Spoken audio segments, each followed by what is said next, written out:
Hi, I'm Metta Spencer. Now tell me what you think about corporations. We live in a capitalist society, and of course, corporations are the bad guys, right? Well, maybe. I mean, sort of. Maybe. Well, good morning, Okay. Meta. Good morning, Craig. I I'm want to very introduce my audience to you. The audience should get to know that we have on hand the CEO or ex CEO of a major corporation that did construction work of all kinds, including repairing the Pentagon both before and after the plane crash into it. So we have somebody with real experience with corporations, and so I want to figure out his concern as ours is about um, global warming and what corporations have to say or do about it. So let's get right into it, Craig. Are they good guys or bad guys? well. There's a little of both, as you might expect. Uh, how I got on this topic, Meta, was By the way, did I even say your name? This is Craig Smith, in case I Craig did. Smith, right? Several years ago, as my co-author Bill Fletcher and I were doing research for our book on global warming. Book is titled "Reaching Net Zero." Uh, we started looking at what some corporations were doing.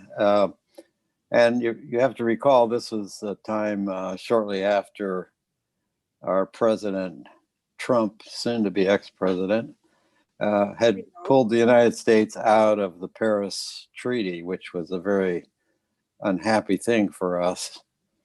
And so I was interested in seeing what other corporations were doing. And I was very pleased to find out that there were a lot of major corporations that were carrying on in the spirit of the Paris Accord, in spite of what the country was doing. So that was a positive sign. And so Bill and I did a very informal study of corporate annual reports over a 3-year period from, say, 1916, 17. I'm sorry, 2016, 17 to the current round of reports, and looked at what corporations were doing. And in general, there was a trend towards more and more corporations having an actual board committee overseeing sustainability and energy efficiency and environmental affairs, something that hadn't existed before. And corporations were including a section in their annual report about here's what we're doing for global warming and here's our goals. So I found that very encouraging. And there was a wide variety of actions that corporations are taking. And if you think that's appropriate, I might mention a few examples Sure. as we go along. Well, go right ahead, right off the bat. I'd be interested. So one thing we noticed early on was that there was an organization called RE100, and that stood for, that was an acronym for Renewable Energy 100%. And it was started in 2014, I believe, after something to do with Earth Day or something like that. I don't remember exactly. But today it has 280 member corporations from all over the world, many European, Asian, American corporations, large corporations. And to become a member, what they have to do is commit to achieving 100% renewable electricity in their operations by no later than 2050.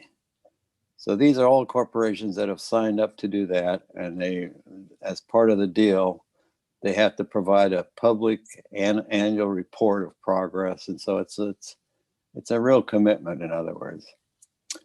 And So as I think back on the reports that we looked at there, you could group what people were doing into half a dozen categories.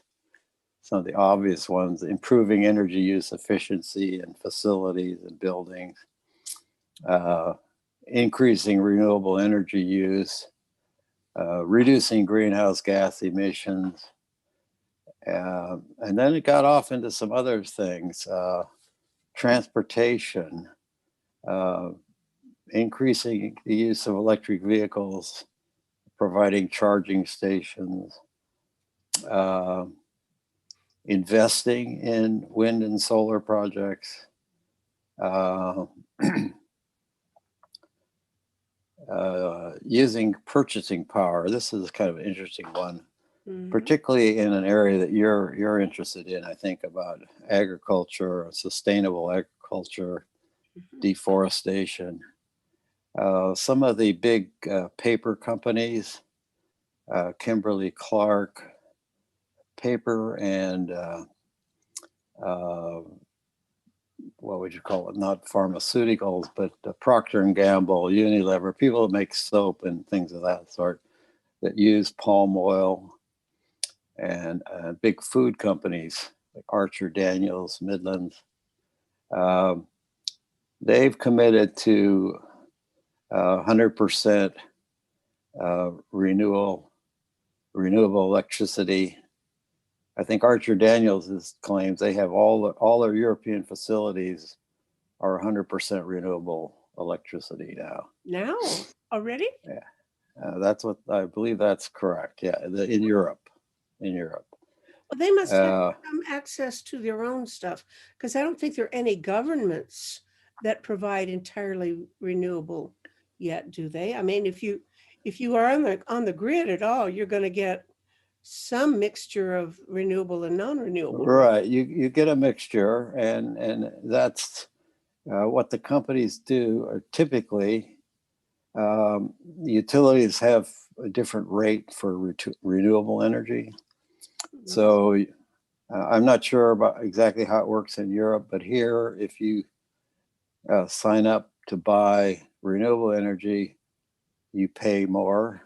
Now, wait a minute. You mean when you have an electric bill, you can choose whether you want to have renewable and pay more for it, or fossil fuel sources, and you can make your own mix. Depends on the company, but that's a general idea. I didn't know that. So, Well, my yeah, goodness, so, it's the same telephone line. I mean, wires going into your house. How do they segregate renewable and non-renewable well, yeah, electrons? obviously you can't do that. You can't have two wires coming into your home, one with renewable, one without. So it's all becomes a matter of economic or economic calculations to determine what percentage is the utility buying. I mean, virtually every utility in the world today has it's subject to any kind of regulations, has a requirement to buy a certain amount of, either generate or buy a certain amount of renewable energy. I mean, almost every place that's true. And that amount keeps increasing due to the regulators. And then, So, they charge more for the renewable. yes, How much because they more on typically the pay more average? for that. How much on the average is it more expensive? Well, I don't know. I mean, it depends if the utility's buying it from somebody else or if they're generating their own. If they're generating their own, it's cheaper. Hmm. Although they probably don't lower the price that much. Now, if I know I'm taking you off track, but how, are there any corporations that produce any of their own energy, either from solar or wind? Or I just had a big conversation with a guy in Ottawa who's living off the grid, and part of his energy comes from the ground. He does geothermal. Uh-huh. So, and he said that there's in downtown Toronto, there's some high business built, like a high rise business downtown that has, I think he said all of their energy is geothermal in that building. I don't know if that's really true or not. I have to look into it. But are there any corporations that try to produce a significant amount of their own? Well, yes, there are, but that gets to be more problematical depending on where they're located because of space. You know, if you have a lot of solar uh, panels, it takes up land area, and so you don't normally want to have windmills in the middle of a industrial area. So you have those in the more remote areas. But companies get around that by signing up to buy a certain block of power from a renewable energy generator, and then it gets transmitted to them by their conventional utility, and it all gets worked out in the economics of Hmm. the calculations of costs and charges and so on. Okay. So companies do say that they're 100% renewable energy, but that in general, in most cases, they're buying it somewhere else, or they may be generating a portion of it, Mm. like me. Oh, I have solar panels on my roof. good. Uh, I don't know what your bill is in Canada where you live. My Well, I bill live in a condo, so all of my utilities are all mushed together, including pushed together. Okay, the cleaning of the sidewalks and the vacuuming of the hallway and all that stuff. So I can't right. tell you actually how much. I think they said a while back, a few years ago, they were going to change so that all of our thermostats would make us each responsible for our own heating bill, which Uh-huh. would motivate us to start behaving better. Right. It hasn't happened yet. I don't know if they still have it in the works or not, but it's probably a good idea. Although I don't know how conscientious I would be. I would try. Well, with our regulations here, and our utility is a Southern California Edison company here in Southern California, I am considered a solar generator. And as a solar generator, we only pay our bill once per year. And every month we get a statement, and the statement shows how much we produced with our solar system versus how much we use in total. So obviously at night, we're not generating from the solar. We don't have any battery or storage. Mm. So in the daytime during the summer, we'll produce more than we use. That goes back into the grid. And it's very interesting to watch. If you go down and look at our electric meter, in the middle of a sunny day in the summer, it's going backwards. Hmm. And right now, well, maybe going backwards right now, actually, because it's a nice sunny day here. Uh-huh. But at night, it goes the other way. And so we end up paying the difference. And so our electric bill for 1 year is typically $125. Oh, That's what that's most pretty. people would pay for a month in a small apartment. Yeah. So we've had this system since 2003. Never had a problem with it. Just sits there and cranks out the kilowatts. What proportion of So the houses in California do have something like solar? I don't know the exact percentage, but it's been growing. The government here has had a lot of incentives to encourage people to do that. Mhm. Mhm. So back to our corporations, I want to mention a few. Um, well, one that really jumped out at me. This is in the category of setting greenhouse gas emission reduction goals. And so Microsoft Corporation, computer software, everybody knows about Microsoft. A few years ago, they committed to spend $1 billion on uh, energy efficiency in their various plants and operations. Um, and what they wanted to do was to reduce their carbon emissions to negative by 2030. Mhm. I didn't look recently to see how far they are, but they were making steady progress towards doing that. But then the interesting part comes in where they said, we're not going to stop at that point. We're going to remove all the carbon we put into the atmosphere since the company was founded in 1975. Now, Wow. that's a very interesting, striking goal, I would say. If more companies did that, that would be very interesting. Now, Microsoft, to be clear, they're not going to put up a magic tower in Seattle and suck carbon dioxide out of the atmosphere. That's not what they're going to do. What they're going to do is they're going to pay other people to reduce emissions to an equivalent amount of whatever they've calculated that they put in to the atmosphere in the last 45 years. But still, that's a remarkable, I think, a very exciting, challenging goal if other people would take up that same challenge and see what they could do about it. Another one, I did a lot of work with public utilities in my career. And so I know a lot about what different utilities have done and sort of their future plans. A lot of them in the US are have a lot of coal-fired plants. Some are making aggressive moves to phase those out. Others are not so aggressive. Wisconsin Electric was always one of my favorite utilities. So they were very forward thinking. They did a lot of stuff in the 90s to encourage customers to invest in energy efficient equipment in factories and homes and better lighting and heating and ventilating systems and so on.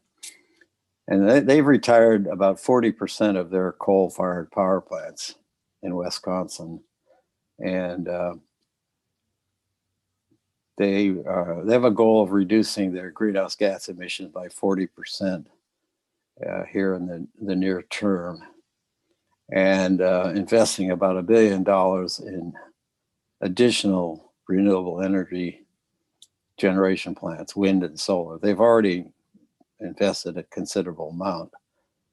They've replaced those coal plants with wind and solar. And another really interesting one is a company called Next Era Energy. It's based in Florida.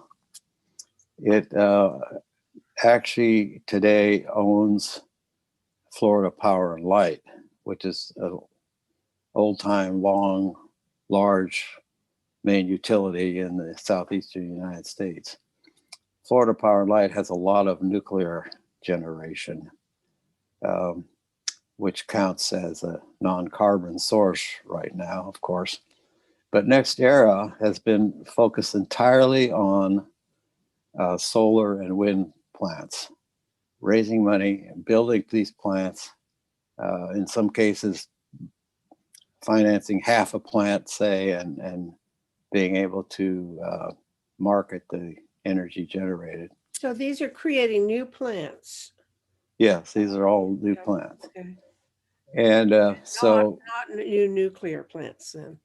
no new nuclear, no. They're just maintaining the others as long as they can operate safely and reach the end of their lives. But Next Era started in somewhere around 2008 or 9. And in 2010, the market capitalization of Next Era was $22 billion as a relatively new corporation. And in comparison to that, ExxonMobil Oil had a capitalization of $364 billion. So that's about 18 times as much, let's say. What is it today? Today, Next Era is $151 billion, and Exxon is 174. Exxon's going down. Next era is increased by what's that? Well, I shouldn't 7 or 8 times. Be gloating over the misfortunes, Schadenfreude, they call that, taking pleasure in the downfall of somebody. But when it comes to fossil fuel companies, I have to admit, I gloat when I hear a Well, figure well, like I'm not. It's not gloating. I mean, Exxon, the chairman of Exxon, has been very blunt about saying, no, there's not going to be any slowdown in oil consumption. We're betting on the future. We're going to buy up more properties. We're going to produce more oil. Our goal next year is another billion barrels a year. I mean, he's just that kind of a guy. he's still doing And that. he's gambling. Are all of the fossil fuel companies doing that, or No, is he unique? No? Okay. no. Exxon and I guess Chevron is another exception. Mhm. In fact, the last report I read on annual report from Chevron, the stockholders were raising hell with the chairman because Chevron was lobbying against climate change. And the stockholders were saying, this is crazy. You guys are investing millions and millions of dollars in these shale oil leases and stuff. Wait a minute, they And were lobbying to try to persuade people to deny it. correct, Yeah. correct, right. So, but on the other side, there was a very dramatic announcement last August from British Petroleum. BP said they're going to convert their company to a low carbon energy firm. And they're committing to spend $5 billion a year for the next 10 years in advancing their position in renewable energy forms and quote unquote low carbon, which could mean biofuels and so on. They were going to, let me see if I can't remember, they're going to reduce, I think they're going to reduce their oil and gas production by 40%. They're going to cut back on production, cut back on leases, generate money that they could put into renewable energy. And by 2030, they're committing to have 50,000 megawatts of renewable generating capacity, solar and wind, that would be owned by British Petroleum.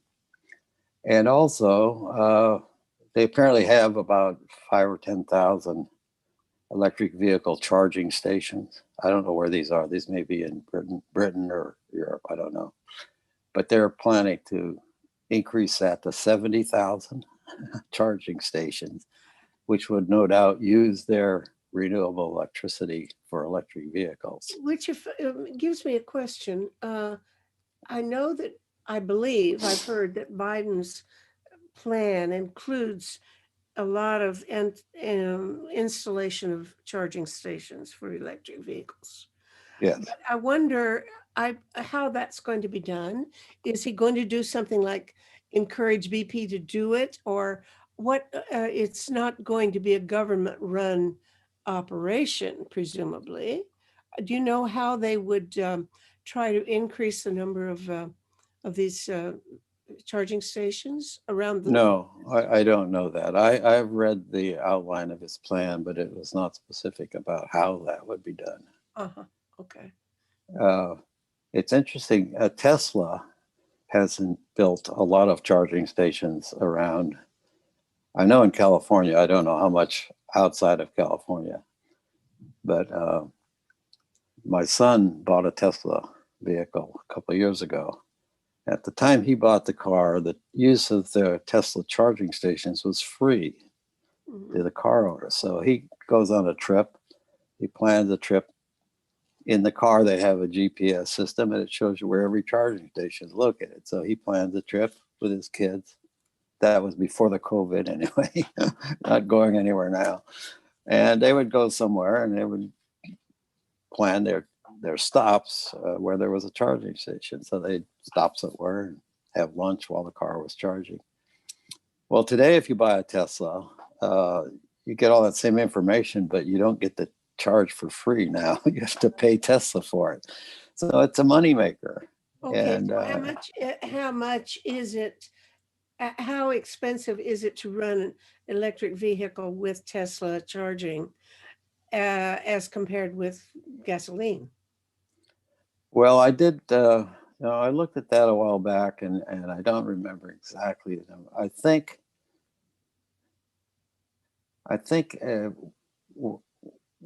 if I remember correctly, that it was a kind of a break even. Of course, it would depend on what electricity rates were and fuel prices and all that. But a couple of years ago when I did this, I think it was a break even between a Tesla and a Toyota Prius. So in other words, a Prius, which is Hybrid.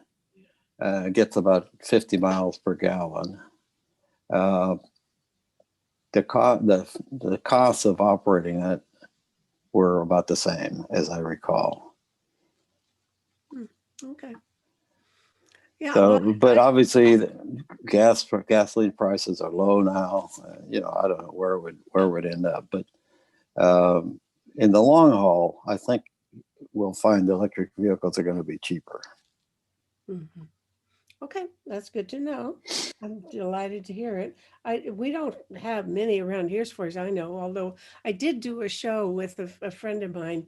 We taped this conversation or recorded this conversation from inside his car, which was which was Very nice. at a charging station. So he Yeah. got out and showed us how the charging thing works, and Oh yeah, very nice. it was a lot of fun. But I don't see them all over the place. I don't think I probably wouldn't recognize one if I saw it, but I don't think there are that many, are there, around? I mean, you would know about Canada, but I don't know about the US. There aren't Yeah. that many, are there? I don't really know, but I can say that the numbers are increasing all the time. It's been much easier to find one these days. On that a general topic, another example I remember from our studies was United Parcel Service, UPS. They operate one of the world's largest airlines. Most people don't realize that. They have about a $2 to $3 billion annual fuel bill for jet fuel, diesel, and unleaded gasoline. So they've been buying new aircraft, larger aircraft, more efficient aircraft to reduce the fuel consumption by their fleet. And they also have 100,000 delivery vehicles. I don't know if that's just the US or if that's worldwide, but a large number of vehicles. And they're starting to convert those to electric vehicles, electric vans and stuff, as those are coming available. I think they have about 8,000 of them the last time I looked.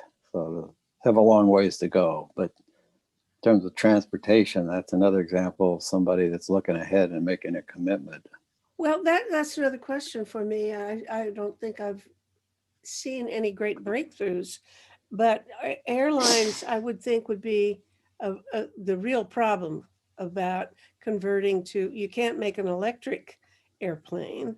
Um, I heard that there was a plane, probably a small plane, I don't know, that made a flight from I don't know where to where, but a big one, using fuel made from algae.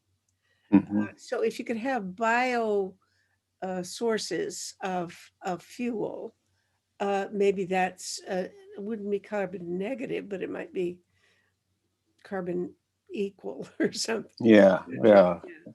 Yes, I know the aircraft manufacturers are concerned about that. I think off the top of my head, air travel accounts for about 3% of the world's greenhouse gas emissions. Not a huge number, but it's a significant number. But recently, Airbus, the European manufacturer, uh, announced that they were developing conceptual designs for 2 or 3 different types of hydrogen propelled aircraft. So hydrogen would be a good fuel for planes, except that it has a disadvantage of very low density.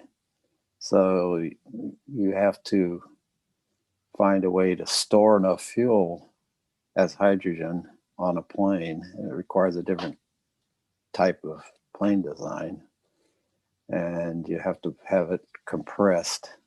So there's some technical challenges, but hydrogen would be another possibility. Wouldn't that be risky? Beg your pardon?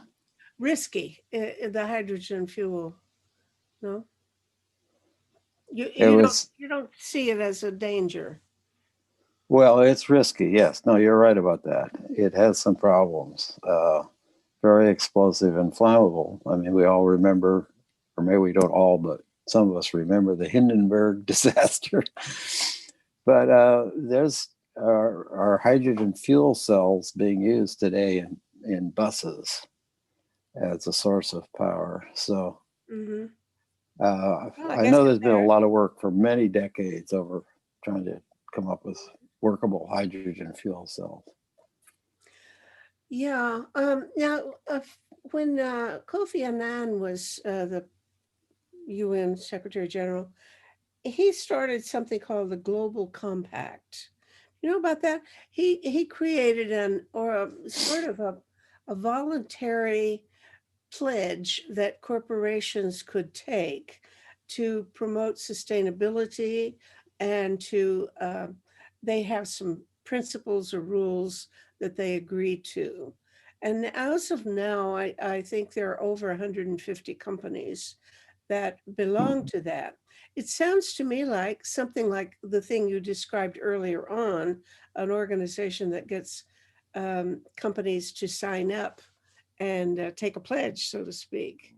I don't know whether they're comparable or similar, and I don't know how rigorous the demands are for in terms of global warming, energy, etc.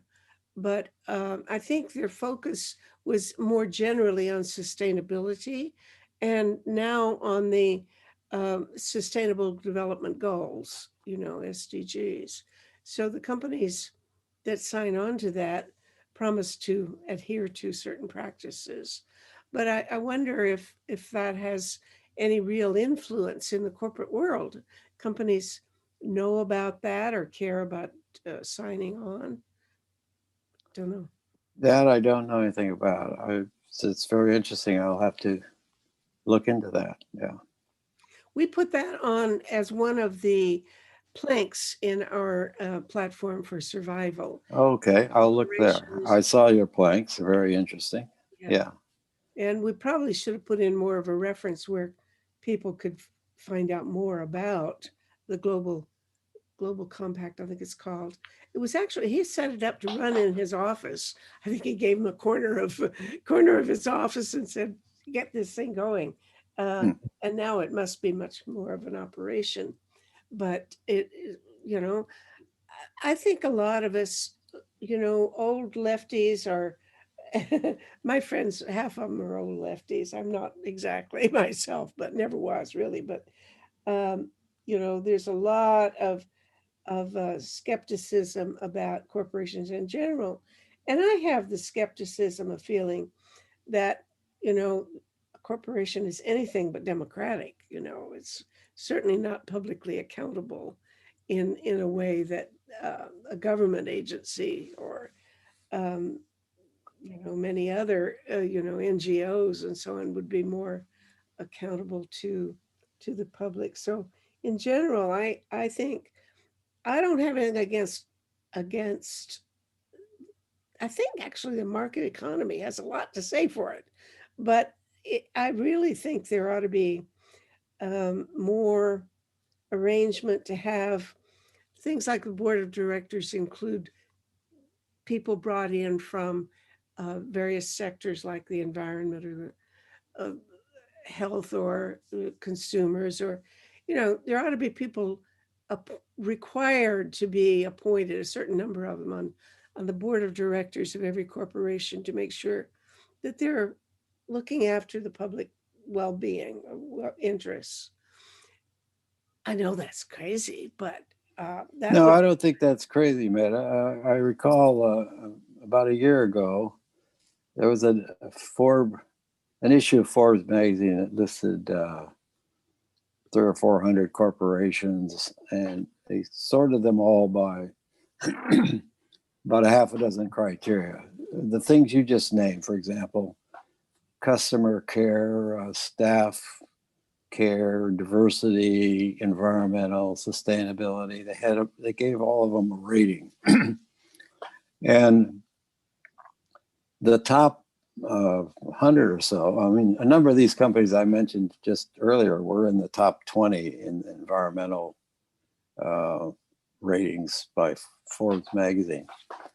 But Forbes, in the write-up, they said these companies, these top companies, recognize that thinking about customers, thinking about these social issues and all, it's good for business. It's not just something you have to do. It's actually beneficial. It helps the company. And so there are some companies that recognize that and go out of their way to get feedback and try to be responsive to social issues. Forbes also listed the bottom 100. I won't go into those.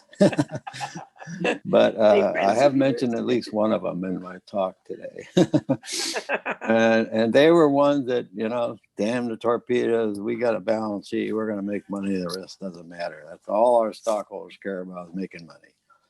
Well, that isn't serving well in these days, I think.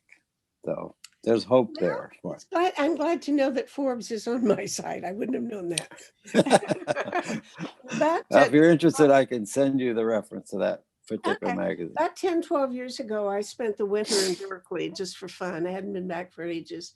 And I went to a book launch where Michael Lerner was speaking. Michael Lerner is a rabbi in Berkeley who's kind of a big time social activist, really. He writes a lot of books and very dynamic man.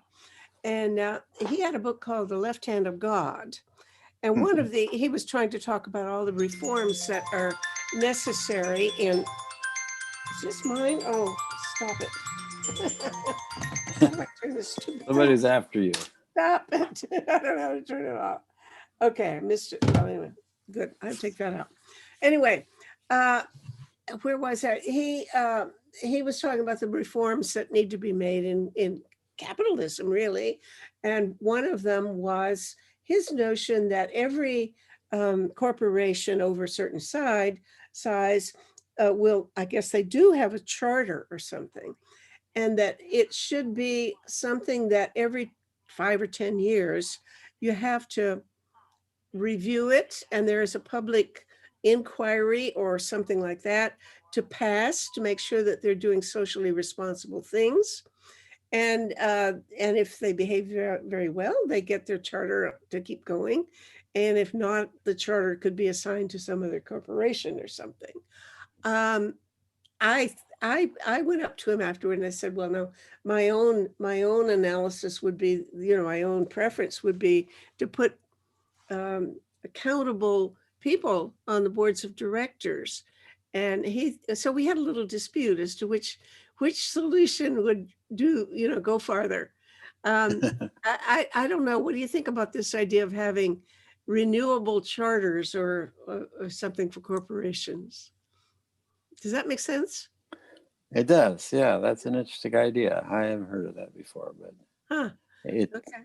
It's certainly, when you think some of these companies were formed 150 years ago, there are things that have changed. That's for sure. Yeah. Yeah, there's a guy I interviewed about a year ago named Harry Glassby, who's a professor of law at something at York University, who had given, we talked about corporations, and boy, he has them as the bad guys in general, because of the notion that there's this rule that corporations are human. You know, they're a corporation is like a person. So he was laughing about some woman who married a corporation. She went out to the park and she had a wedding ceremony where she married this corporation to prove some point about, you know, corporations are not exactly human. No, not Anyway, exactly. And well, we they, could go off on that for a long time, I guess, but we've already yeah. gone a while over our schedule, and we'll come back to it another time. Okay. All right. Very good. Thank you again for your time, man. It's always a pleasure talking with you. It's always fun to talk to you, and then we'll be doing it some more. All right. Stay All right. well. Fine. Thank you. Bye-bye. You know what? I haven't recorded this on YouTube. I mean, on Zoom. That's bad. Well, fortunately, I think YouTube did. So Yeah, it says live on YouTube. get it from there. Okay. I make mistakes every day, and here's a good one.